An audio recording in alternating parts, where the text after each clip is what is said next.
What is good, people? Welcome back to the channel. KG is back, and we're back to talk a little transfer news. Confirmed transfer out, very long-winded transfer out, but it's more the fallout to it we're going to discuss today.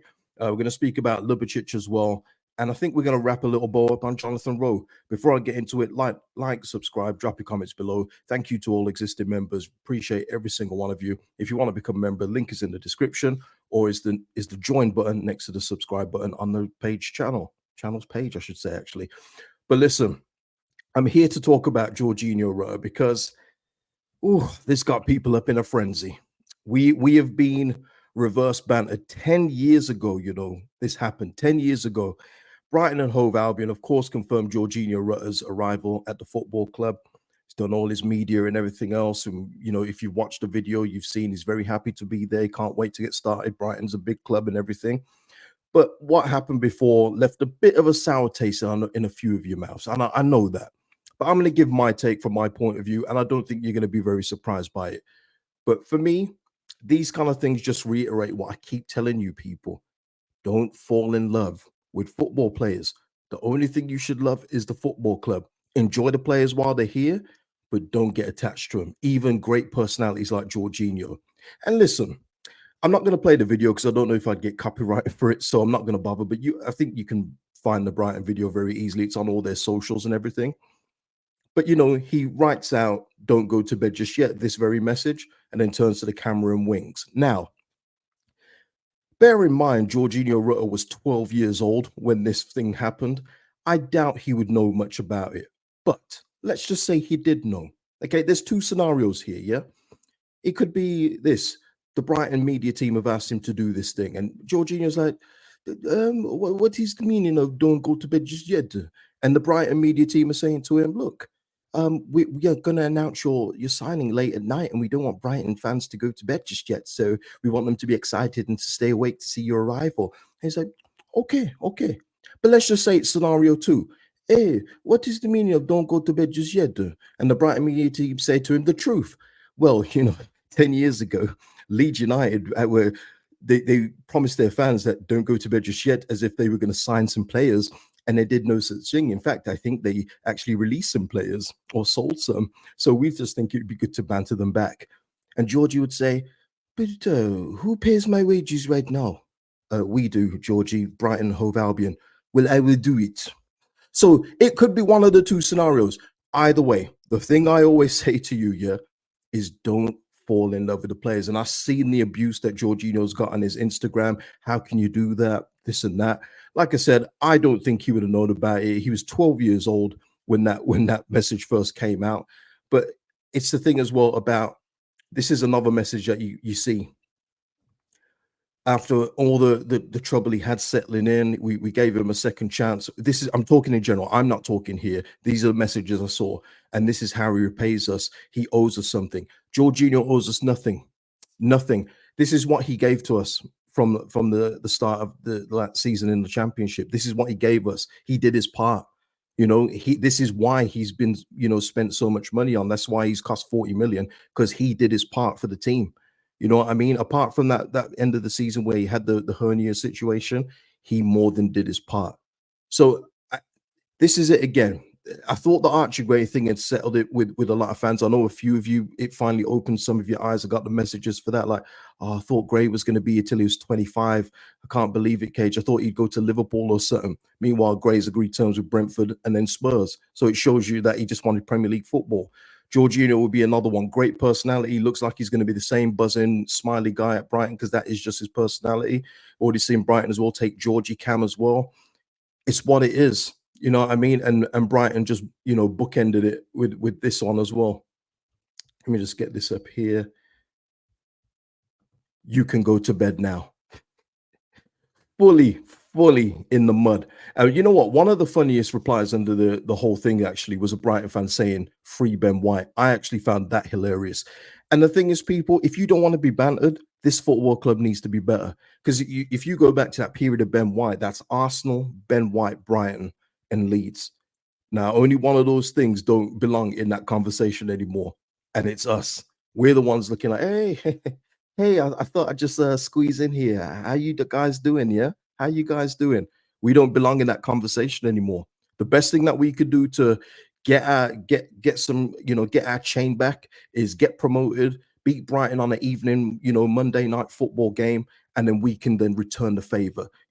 That's the only way it's going to happen. Right now, we are in no position to banter anyone, and this is the problem of being run the way we've been run. So I just wanted to give my 2 cents on that. Listen, good luck to Georgie at Brighton, but my thing is, it's Georgie the player I'm going to miss, but for what he gives to the team, who are we going to get to be not the next Georgie, but who can come close to that? Because we're not going to get that in the champ. Who is going to be the next Georginio to step up? That's what I'll miss. I know I see a lot of people. I can't believe Georgie won. This hurts. You should be more worried about who's going to come in to replace him. That's where my focus is now in terms of that.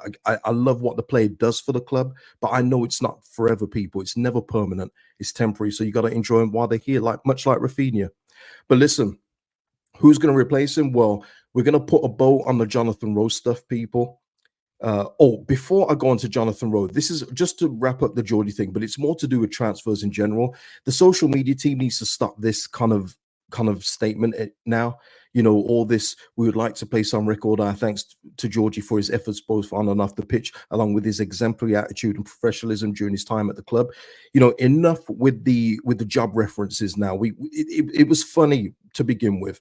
It was kind of amusing to me. And listen, you can go back to last summer when the loan players were leaving like crazy. They were all rushing out the door, and we were just giving them 1-2 sentences, see you later kind of thing, except for Brendan Aronson, who had a more open one. I think it's time to let this go now. This whole woe is us kind of statement, guys. I've always said it before, cause and effect. If we did what we were supposed to do last season, we wouldn't be having to put out these statements. Enough with these kind of statements. Just keep it professional now. This kind of thing, it's old. But listen, replacements. Jonathan Rowe, he will not be one. Oh, sorry. No, I'm all over the gaff. There's so many things. By the way, just an update. There is no sell-on fee to Hoffenheim. But what I will say to that is we'll look at the accounts when they eventually come out and we shall see. But in the event of this Georginio Rutter sale, we've actually made money on it as it's reportedly being reported, shall we say. So we actually haven't had to owe Hoffenheim a fee from those reports in Germany. We have actually made a profit on him. So there you go. Jonathan Rowe, on the other hand, he will be heading to Marseille.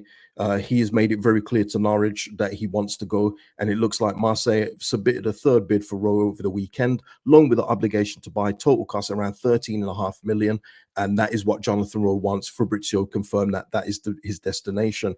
And I said about Jonathan Rowe, I think the sweet spot for him would be 12, between 10 and 12. So 13.5, it is what it is. But it looks like his heart is set on a move to League One. So there we go. I guess we can just rule that one out, barring any last minute surprises. Another one is, that we've been linked with is Ljubicic, and according to BILD, he is wanting the move to Leeds. By all accounts, his agent has put it out to the German press that Ljubicic wants the Leeds move. The thing that gets me in the article, though, is with a year left on his deal, a Bundesliga 2 player, it looks like Cologne want around 6.8 million. I don't know if Leeds are going to go to that. We shall see. Maybe there's a middle ground we can meet. But 6.8 for a player of this stature as well with 1 year left, I don't know. It depends, obviously. I always say this money isn't coming out of my account.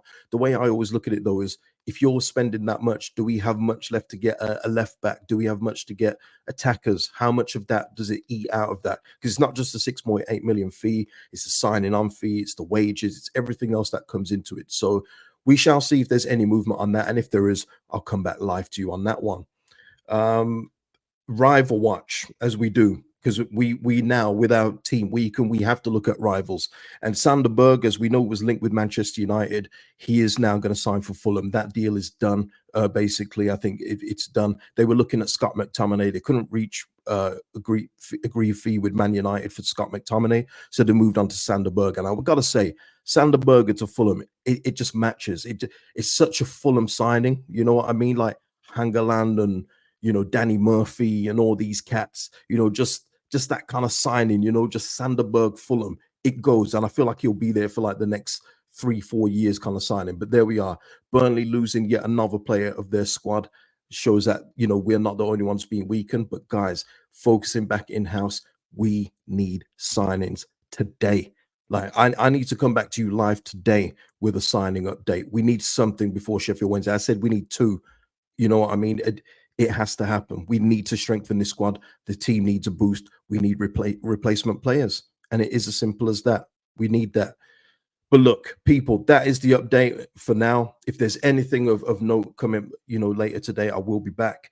But listen, people, like the video, please. Important algorithm. Drop your comments below. Subscribe to the channel, and I'll see you in the next one, people. Peace out.